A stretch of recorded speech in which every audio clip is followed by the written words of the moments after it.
we talk about different manufacturing processes, this is from a purely, I would say, mechanical manufacturing point of view. There are three kinds of processes: formative, subtractive, and additive.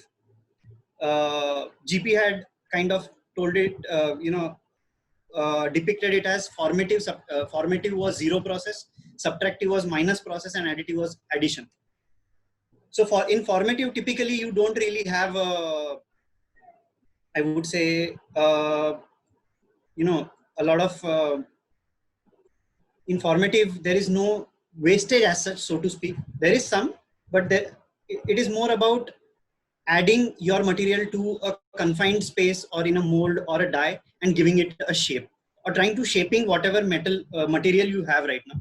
So different kinds of formative processes are forming. There is forging, bending. So if you have a rod and you bend it, that becomes formative. So there is absolutely no removal or addition of material in bending a rod or doing that kind of an operation. But that is why it is known as formative. Then there is injection molding, casting is there, extrusion, knurling. So of course, like most of us know that injection molding, casting, they do have some wastage associated with it, but still we will call them as formative. Then we come to subtractive, where you take a large metal block and you want to produce a part, and then you remove the most of the areas of the metal block and make your part. That is why it is known as subtractive. So आपके पास एक block है, उसमें से कुछ material आप निकाल रहे हो और जो बचा वो आपका पार्ट हुआ. That is why उसको कहते हैं subtractive process. So you have grinding, drilling, carving, laser cutting, CNC machining. So all these processes are a part of subtractive processes. Coming to additive. Now additive itself is, I think it's a very big umbrella term. There are a lot of other processes, conventional processes also, which are a part of additive. I think we have discussed this previously during GP seminar as well. So welding is definitely an additive process. So is 3D printing. But how are both of them different? Why don't we call welding as 3D printing? Or there are certain circumstances when we call welding as 3D printing. How does that pan out? How is 3D printing different from a welding process, which is also additive? So that we will learn in the next few slides. So why 3D printing is completely different from welding, and why it is, how it is different, that we will see in the next few slides. Yeah. So what exactly is additive manufacturing? On the left hand side, you can see that there are three basic, I would say, three basic keywords or key points which we need to keep in mind when we talk about what is 3D printing. So it is a process of making three-dimensional objects from a digital file. So digital file is a very big keyword when we talk about 3D printing. Same goes for the next point is, of course, it is laying down of successive layers of materials until your complete part is achieved. So that's why I always give this analogy of this rainbow cake. So the layers of different colors, you can imagine them as the layers of a part, and whatever white icing or icing material you have in between, that acts as the binder. So you put your layers on top of each other. There is a sort of a binding agent, or you help them bind those layers together, and that is how your part is formed. So each layer in the form of 3D printing is nothing but a thinly sliced horizontal cross section of the object. So when you stack up all these slices or layers on top of each other one by one, you get your object at the end of the day. So this is the I would say the crux of 3D printing, and the point where the boundary between 3D printing and welding starts is what we are talking about, the digital file. So welding, as you know, that it is a manual process. The operator, the welding gun operator, he would decide, okay, where I need to put the spot, where I need to put the filler material, and where I need to join the two, let's say, parts which he is trying to weld together. There is no sort of automation involved in it. Of course, the day when welding becomes completely automated, where it is able to go from one point to another and add material on top of each other. I'm not talking about robotic welding here, which you see in automotive companies. That's completely different. But when you are able to form a complete part with the help of welding, with the help of a digital file, that is where it becomes 3D printing. There is already a process like that. We will see that when we go forward, or if we have time, we will discuss about that as well. So the digital file or the digital interface is the most important part, or the heart of 3D printing. So where you can convert a digital file to a 3D model. So we'll see how that happens in the next slide. Okay, before that, we have already put a little bit of shown a light on this in our previous presentations. So people think that 3D printing is a very new process. It's a high-tech process and all that. It has become popular in the last decade or so. But it is not a very new process. It has been a part of the manufacturing processes or the industry since almost the early 1980s. So Hideo Kodama was the first guy who defined what rapid prototyping could be. And in fact, he also made the very first primitive SLA machine. But somehow, I think the conditions were such that he was not able to commercialize it. Commercialization happened with the help of Chuck. So who was independently, like the timelines of Hideo Kodama and Chuck Hull are the same timelines. They probably at some point in time they were working together. But Chuck Hull was the first guy to file a patent for SLA and start the commercial company, which is today known as 3D Systems. So 3D Systems is the guy, is the company which was established by Chuck Hull or Charles Hull as he is known as. Then we come to the SLS process. It was invented by Carl Deckard in the year 1989. And again, it moved from, a sort of a research project to a commercial project. So Carl Deckard was the guy who was responsible for bringing SLS process to commercialization and making it a commercial success. Then comes Scott Crump. So again, Scott Crump is the founder of the company known as Stratasys. So he is also among the pioneers of the fused deposition modeling process. And well, whatever studies or whatever research he did into fused deposition modeling printing eventually spun off into the company today known as Stratasys. So yeah, digital file and how it is converted into a final part. So this is typical the flow of workflow of 3D printing which you will encounter. So the design is done by somebody, a designer. It can be anything. The design can be anything. It can be an automotive part design, a complete model, or a architectural model, anatomical model, or even perhaps I would say jewelry models or jewelry design as well. The most important part is of course the .stl file, the CAD which is made is file. That is the part of your design. There are slicing softwares which will allow you to slice those CAD files into different slices. These slices are then fed into a 3D printer and stacked upon each other with the help of the 3D printing processes. And at the end of it, when all the layers have been stacked on top of each other, you get the final part. And that is visible in you can see it in the bottom right-hand side. So where 1 layer, 2 layers, and successively 5 layers are stacked upon each other. And that is how you get a cube. So this is just a very generic way of showing how 3D printing works. So how the workflow would be typically from a digital part file in a CAD software to the final physical part. So their softwares are a very important part of the 3D printing processes. So for design, you will need a kind of software. For slicing, you will need a software. Again, whatever sliced layers are needed to be transferred to the 3D printer. So you need an interfacing software between the user and the 3D printing machine. So there you will also need another software so that you can instruct the machine to print that particular object in certain parameters. The parameters can be, the layer height, perhaps the temperature at which the particular material should be processed, so on and so forth, or even the orientation or where the object is to be placed on the build plate. We'll come to that. So a little bit of adding a little bit of storytelling to the whole journey from the idea of a product to actually bringing the product to the physical domain. So it all starts as an idea. So a designer has an idea in his mind, an inspiration. So in this case, in this story, we have the inspiration as a lotus. The designer would then make a CAD model of whatever his inspiration is onto a CAD software, render it if needed. Then of course, slicing it, you can see an animation there. So where you can see slices of the same CAD model.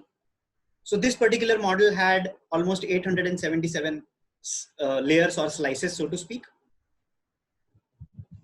Then it goes into a 3D printing process. You can see the animation on the left-hand side. So you can see that the object is being made in a layer by layer fashion. And at the end, on the right-hand side, you can see that the part has been made. So in this story, the inspiration was a lotus flower, and the object which was intended to be made was a lampshade, which resembled or took its inspiration from the lotus flower. So this is how typically the journey of a product would start, from ideation. We'll go back again, ideation to CAD to slicing, then of course the 3D printing, and then additive manufacturing is completed. Okay, now we will go even in depth into the additive manufacturing processes. So this is where, you know, our I would say, yeah, this is where typically we will take a deep dive into additive manufacturing. So this basically, brace yourself for a lot of bombardment on how different processes work. So if I may, you know, categorize all different kinds of additive manufacturing processes, you know, in the simplest manner. So I can say that I can do the categorization on the basis of what kind of raw material is used in that particular kind of additive manufacturing process. So powder-based processes are there, where powdered materials are used as the raw material. Then liquid-based processes, where liquid resins, liquid waxes are used, and solid-based processes, where your raw material is in the form of solid. So today we will cover these all different processes. You can read them: selective laser sintering in form of powder, binder jetting, and HP multijet fusion. Liquid processes, namely SLA, DLP, and multijet modeling. Solid processes, FDM. And then there is another name which you see at the bottom in solid processes. It is known as laminated object modeling. So it is an obsolete process. आजकल ये कहीं पर use नहीं होता है laminated object modeling. I think in India right now, I think दो ही machines हैं which work on laminated object modeling, and one of them is defunct. So there is, I think, according to my knowledge, there is only one LOM machine in India, and it is already an obsolete process. Nobody uses it nowadays. So, and anyways, we do not have that particular kind of machine at Imaginarium, so we will not discuss a lot about it in detail. But other processes, we are going to kind of discuss it in detail today, kind of. So the powder-based process, among the very first one, very commonly used, you must have, everybody at some point in time, even if we are not directly dealing with 3D printing in our everyday work at Imaginarium, must have heard these 2-3 terms thrown around very often: SLS, SLA, and FDM. So what is basically an SLA process? You can see the animation on the left-hand side. I tried to make it as simple for people to understand. So there is a roller on the left-hand side, which brings in a layer of powder on the previously formed layer. So you can see that activity happening right now in the animation. So it has brought in a new layer of powder. At the same time, once the roller has moved away, the layer is set, the laser will kind of partially melt or sinter that particular, only that area of the part where the slice is visible. And this keeps on repeating until your part gets completely, made in a layer by layer fashion, of course. So here you can see on the right hand side, I have described what kind of materials are possible to be done in this. There are nylon based materials or nylon glass filled elastic materials, kind of, which is known as TPU, or even other composite materials. Of course, powder materials are used here, or the raw material is in the form of a powder, and the energy source where this particular, sintering or partial melting of the powder happens. So the energy comes from a hot laser. So the temperatures in case of plastic based SLS process is somewhere in the range of around 190 to 195, or even in some cases it can even go up to 200 degrees Celsius. So I hope this process has, the animation has sort of explained to you how this particular process happens.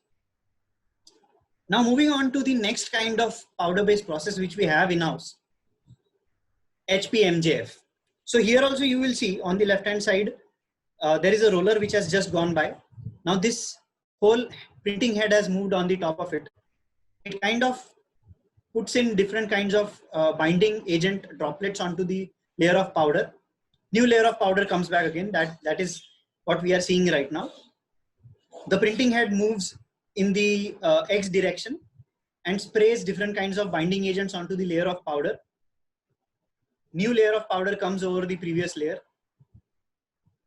So when the printing head is spraying the binding agents and the fusing agents onto the layer of powder. At the same time, you can see that there is an illumination or the light coming out of the printing head.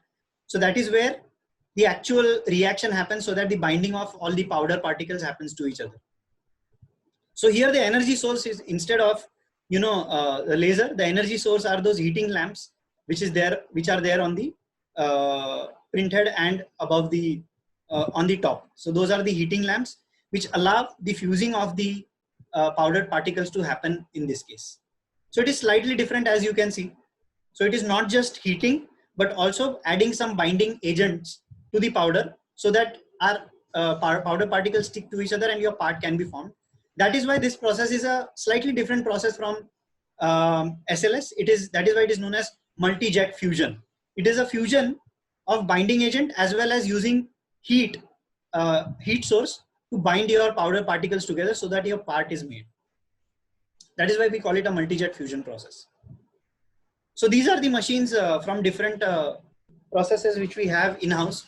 So 3D Systems machine, there is the SLS machine, and HP Multi-Jet Fusion 4200 series we have, which prints in gray color. And of course, the new addition which we have is HP 580, the color 3D printer. So essentially, the HP 580 works on the same principle as HP Multi-Jet Fusion. The only thing is that the binding agent here is in the form of colored material. So you have color to your objects. So in the application side of this whole presentation, we will see where this particular technology has been used for a particular project. Next, we have the liquid-based processes. So we have covered the powder-based processes which we do at Imaginative. Now we come to the liquid-based processes. SLA, as you have seen, it is the oldest 3D printing process. The animation on the left-hand side shows you. So there is a laser. This is basically a UV laser, not very hot. So if I put my hand in it, it is not going to burn off my skin or something like that. Of course, UV laser by itself is dangerous, but it is not going to do immediate physical harm to me. So this is a very cold laser. The power of the laser is very low. What it does is that the material, the resin material or the liquid material which is used in the case of SLA process, it has some kind of photo activating agents. It is, हमने school में पढ़ा था, there is something known as photosynthesis. जब धूप गिरती है किसी भी लीफ पे, तो पत्ते पे धूप गिरती है, तब कोई भी वो उसका न्यूट्रिशन या whatever energy is required, it can get it through photosynthesis. So this process, you can kind of imagine it to be very similar. So whenever UV laser falls on a particular area of the resin, only that gets solidified. So that is why this process is known as stereolithography. And the resin which we use in this is typically known as photopolymer resin, which of course is in the form of a liquid, is in the state of a liquid. And you can see that there is a kind of blade or a blade which goes back and forth after the laser has done its job onto each layer of the part. So the job of that blade is to make sure that it puts on a uniform layer on the previously formed layer of the part, previously fused layer. So it puts a uniform layer of the resin on the previous slice of the part, and then the laser does its job of fusing these two layers together by that photochemical reaction, so to speak. Now there are various variations of the SLA process itself, by using different light sources. So the light source in this case, as I have already written, is a UV laser. But what if I change the light source? What will that process be called? So let's see what that process is called. Okay, before that, of course, the SLA machine on, as I just mentioned, that what happens if I change the, I keep the material the same. I keep the state of the material also the same in the form of a liquid resin. But what if I change the light source or the energy source? So in that case, we have another kind of process known as digital light processing. So in this case, the working principle is exactly the same as SLA. So photopolymer resin is used. It gets activated, when light is it is exposed to light. But here the basic difference is that instead of using a laser, projector lamps are used. So at any given point of time, that projector will project one slice in one go, instead of the laser having to go through, trying to, hatch each and every cross section of the part. The projector lamps or the projector itself can expose the complete layer in one go. So you can see that process happening in the animation on the left hand side. So where the exposure, yeah, here the exposure is happening in one go. The laser does not, the light source does not have to travel at the perimeter and the insides of the whole part to give you the solidification. So as you can imagine that this process is slightly more faster than the SLA processes. So which are these machines which we have on our floor shop? So that is the rapid shape printers which we use day in and day out. So these are the rapid shape series which we have on our floor shop, which are essentially DLP machines. They use projectors as I have already described, and the light source in those projectors are LED lamps. So LED lamps are used as the light source in the projectors so that we can use them for solidification of the liquid resins. So that is, these are the army of DLP machines which we have at Imaginarium. Coming to another liquid based process, wax and CPX machines, which we have seen in our on our work floor. So you can see that it is very similar to, you know, your inkjet color inkjet printing. There are small nozzles which spray micro droplets of whatever material you know is present in a particular machine, and they put these droplets onto the build plate and spray them so that your part is formed in a layer by layer fashion. So that you can see happening in the animation on the left hand side, where the print head is moving back and forth, and it is spraying the support material as well as the part material at the same time to give you the object which needs to be made. So here we are typically talking about the wax machines which we have at Imaginarium. Different companies name it as different process. So you can call it as multi-jet modeling. You can also call it as polyjet printing. So when 3D Systems makes this kind of a machine, they call it as the multi-jet modeling. When Stratasys makes this machine, they call it as polyjet printing. But essentially, they are one and the same. So in this case, the energy source is in the form of either UV curing lamp or the heat lamps. So even in the animation, you can see that after few layers, there is a shining light which comes. So that is basically the heat curing lamp which cures the previous layer which is put onto the preceding layer, so that your part is formed. So whenever these layers or these materials get, you know, heat or, you know, UV curing from either of the lamps, they solidify. So this is known as the multi-jet modeling process or the polyjet printing process. In recent years, people have also started naming this as drop on demand technology or DOD technology, because essentially both the processes do the exact same thing. Multi-jet modeling basically uses wax as the material, and polyjet printing uses different kinds of plastics as its printing material. But essentially they are doing the same thing. They are using droplets which are dispensed with the help of small jets or nozzles to give you a part at the end of the day. So that is why this is known as a, you know, drop on demand process.